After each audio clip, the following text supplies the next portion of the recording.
Saudara Putri Chandrawati telah memberikan keterangan sebagai terdakwa dalam perkara pembunuhan Yosua. Apa implikasi dari keterangan yang disampaikan Putri tadi? Kita bahas bersama dengan penasihat hukum Ferdi Sambo dan Putri Chandrawati, Rasamala Aritonang. Pak Rasamala, selamat malam.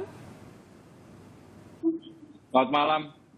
Kita juga akan sapa penasihat hukum Richard Eliezer Roni Talapesi. Pak Roni, selamat malam. Selamat malam, Mbak Livi. Dan juga pakar hukum pidana Suparji Ahmad. Pak Suparji, sehat ya? Sehat, Mbak. Saya ke Pak Suparji dulu. Bagaimana Anda melihat keterangan Putri hari ini? Apakah kemudian bisa membebaskan, paling tidak meringankan Putri dari dakwaan?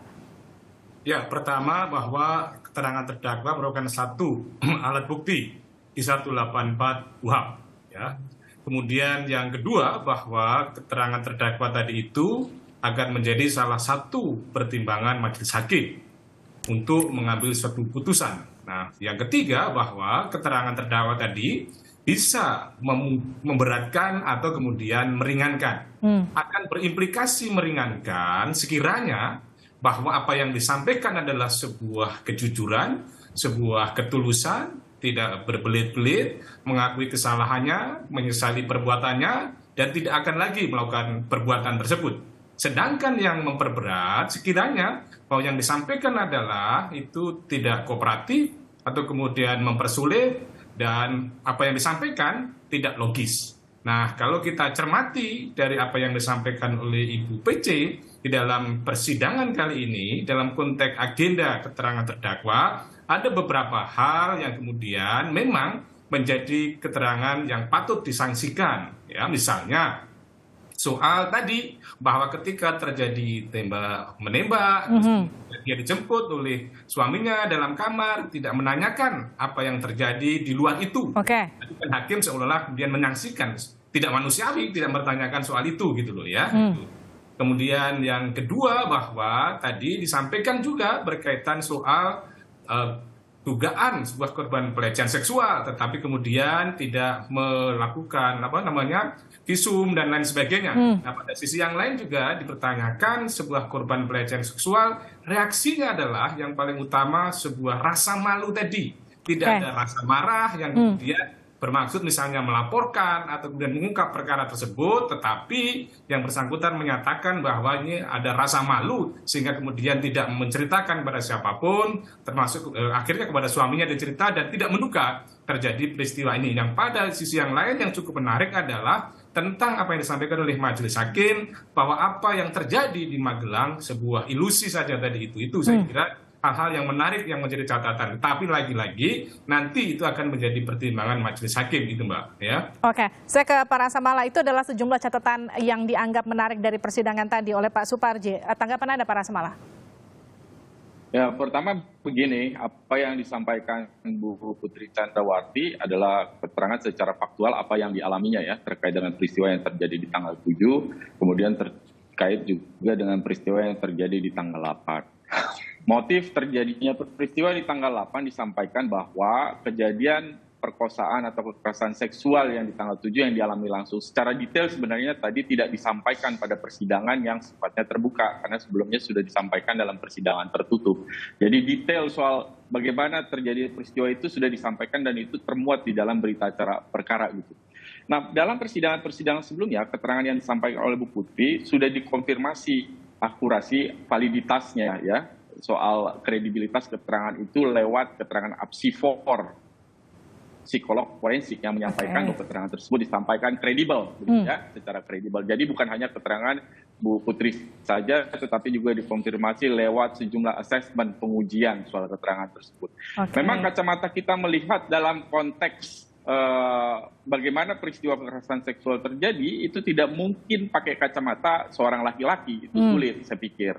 Karena memang ini kejadian kekerasan seksual berdasarkan penelitian itu kerap terjadi pada perempuan, dan dalam banyak studi menyampaikan bagaimana seorang perempuan yang mengalami kekerasan seksual kemudian memandang bahwa peristiwa itu sebagai sebuah aib, sehingga untuk menyampaikan kepada orang lain itu sesuatu yang sangat sulit, sehingga pada dasarnya persidangan hari ini yang juga mendudukan Bu Putri sebagai terdakwa sebenarnya menempatkan kembali korban sebagai korban kembali. Jadi ini viktimisasi sekunder dalam konteks viktimologi sebenarnya. Kalau kita membaca buku-buku soal viktimologi dan juga studi-studi riset soal itu. Artinya apa? Apa yang disampaikan Bu Putri tadi, bahwa untuk menyampaikan ke suaminya saja, dia malu untuk menyampaikan soal aib itu. Dengan mempertimbangkan apakah suaminya setelah disampaikan perkosaan masih mau menerima dia sebagai seorang istri yang sudah pernah mengalami perkosaan. Itu situasi yang sulit. Mungkin kalau Pak Suparji sebagai laki-laki tidak bisa memahami itu. Tetapi dalam studi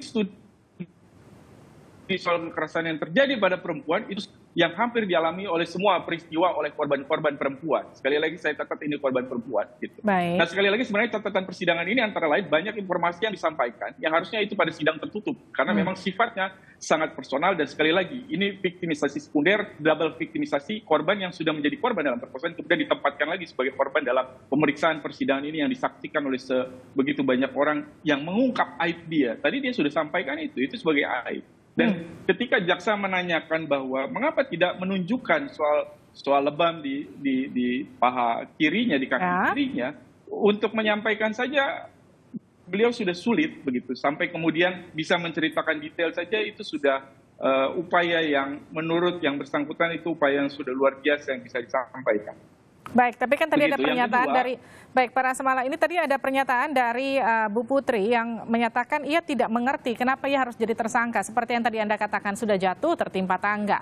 Tapi kan pasal yang dijerat ini tidak main-main, pasal pembunuhan berencana 340. Apakah kemudian dari awal tidak ada pernyataan, penjelasan apa yang membuat Putri kemudian dijerat pasal 340? Konteks pertanyaan itu begini, apakah Bu Putri paham mengapa kemudian ia didakwa dengan ketentuan pasal 340? Dalam persidangan kita dari awal sampai dengan hari ini, tidak ada fakta persidangan yang menunjukkan kontribusi aktif dari Bu Putri dalam peristiwa hilangnya nyawa korban Joshua. Tadi disampaikan bahwa pada saat penembakan bahkan Bu Putri ada di dalam kamar. Dia tidak mengetahui Pak Ferdi Sambo datang, dia tidak mengetahui ada peristiwa tersebut, dia baru tahu pada tanggal 9. Begitu. Yang dia lakukan, dia hanya menceritakan kepada suaminya pada tanggal 8 ada kejadian di tanggal 7. Hanya itu saja. Kemudian dia pergi isolasi, berdiam di dalam kamar. Itu yang kemudian dijelaskan oleh Bu Putri, saya tidak paham mengapa kemudian saya didakwa berencana hanya dengan fakta bahwa saya ada dalam peristiwa itu dengan melaporkan ke suami saya, setelah itu saya isolasi di dalam kamar pada saat peristiwa itu terjadi dan tidak mengetahui sama sekali terjadinya peristiwa tersebut. Sekali lagi kita bicara dalam konteks pembuktian, artinya ini berkorelasi adalah kalau didakwa di bagian mana peran aktif Bu Putri dalam peristiwa-peristiwa tersebut, itu yang menurut hemat kami juga sebagai penasihat hukum itu tidak bisa dibuktikan oleh jaksa. Bahwa ada pertanyaan misalnya apakah mencegah ketika Pak Sambo emosi, saya pikir mereka sama-sama dalam situasi yang sulit. Ketika Bu Putri menjelaskan dia dalam kondisi trauma, dia memikirkan dirinya sendiri, pada saat yang sama juga Pak Sambo mendengar laporan yang disampaikan istrinya, tentu secara alamiah dia menjadi sangat emosional. Saya kira itu mesti dilihat secara terbuka ya. Sekali lagi persidangan ini kan tidak hanya menutup diri pada satu informasi, tetapi harus mendengarkan semua pihak gitu. Dan ini didukung dengan keterangan apsifor. Sekali lagi, ini tidak hanya keterangan yang bersangkutan saja. Baik, ada keterangan psikolog forensik, juga ada saksi-saksi yang lain yang melihat walaupun itu setelah terjadinya peristiwa ya.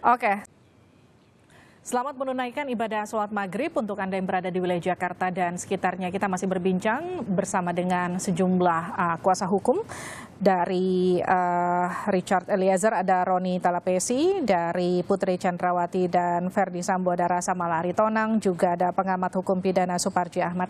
Tadi pernyataan saya terputus ke Pak Suparji Ahmad, sudah jatuh tertimpa tangga. Ini pernyataan Bu Putri tadi di persidangan. Pak Rasamala menambahkan Bu Putri dalam kasus ini adalah korban yang kemudian dikorbankan 2 kali, katakanlah seperti itu. Bagaimana Anda melihat pernyataan ini?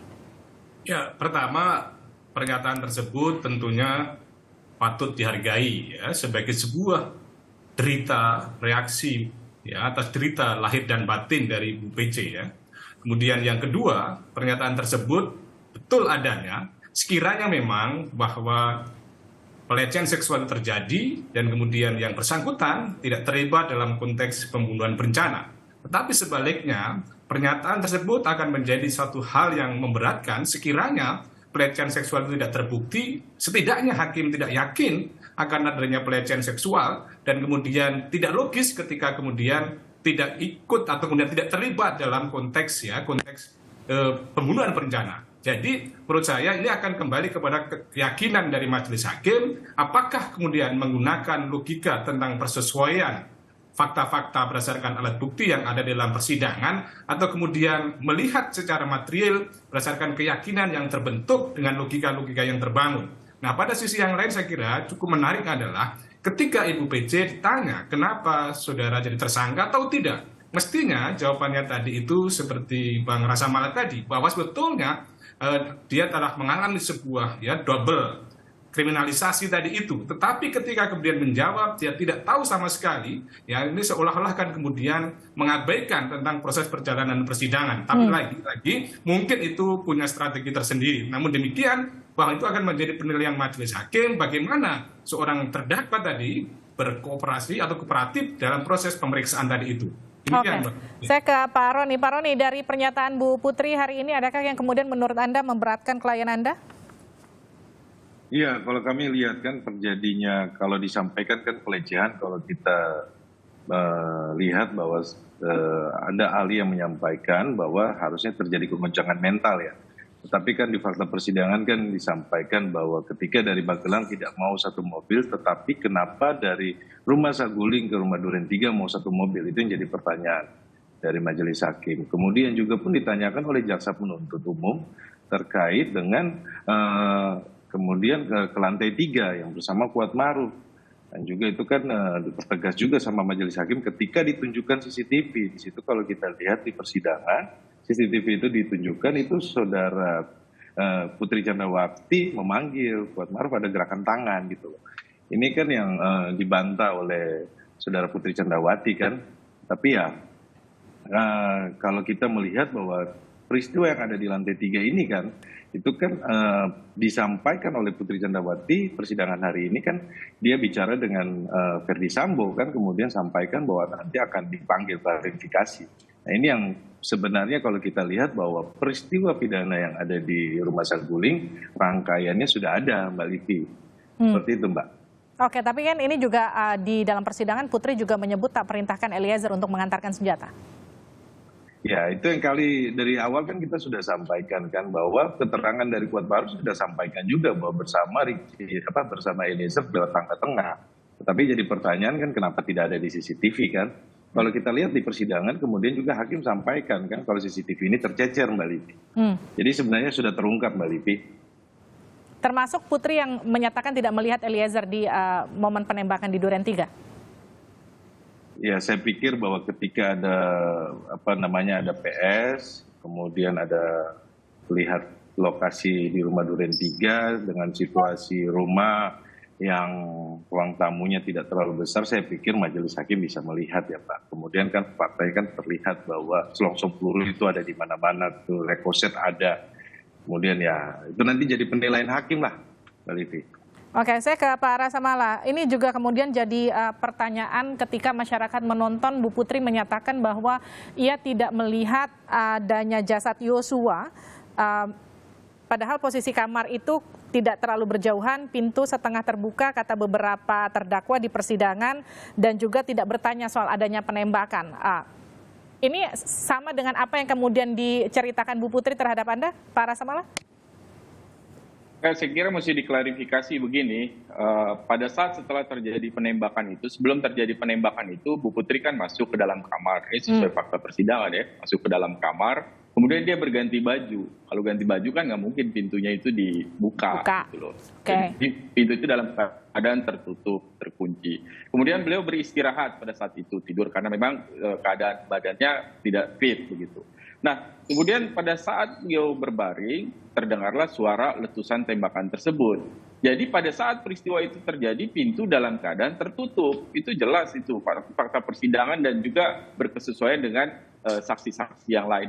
Setelah terjadi peristiwa itu, itu baru Pak Ferdi Sambo masuk ke dalam menjemput Bu Putri dan disitulah pintu terbuka.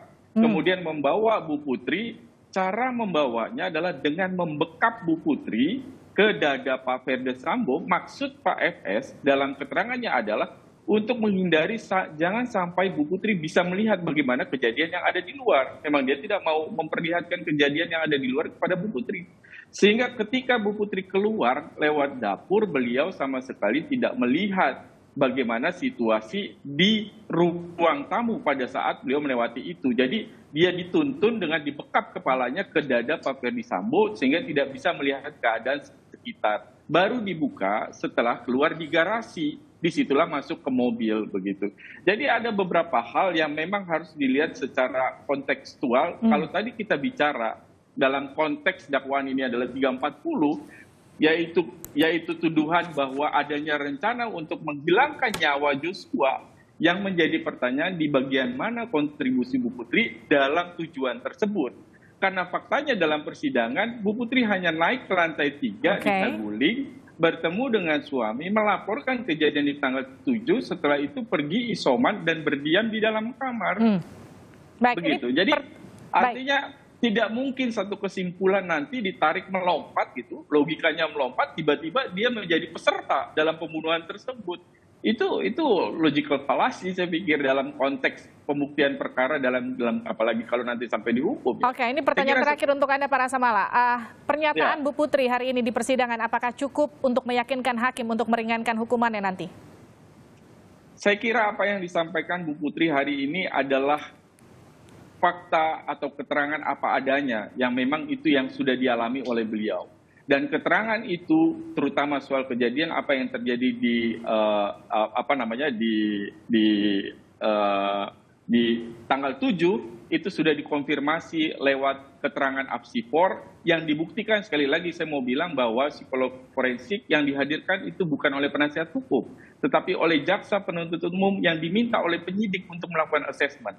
Dan hasil asesmennya, keterangan tersebut kredibel. Artinya ketika ada keraguan-keraguan soal motif apa yang terjadi, jaksa penuntut umum sudah membuktikannya lewat keterangan apsifor yang berkesesuaian dengan keterangan Bu Putri dan juga berkesesuaian dengan keterangan saksi-saksi lain, walaupun saksi lain mengetahui informasi itu setelah terjadi peristiwa di dalam kamar, tetapi itu sebagai bagian petunjuk yang harus bisa dilihat secara lebih lengkap. Saya kira itu ke depan tentu kita harus lihat ini terbuka dan harapannya hakim bisa menilai ini secara adil. Itu aja prinsipnya. Baik, terima kasih kuasa hukum dari Putri Chandrawati Rasamala Aritonang dan kuasa hukum dari Richard Eliezer Ronita Lapesi serta pengamat hukum pidana Suparji Ahmad telah bergabung bersama kami di Sapa Indonesia Malam.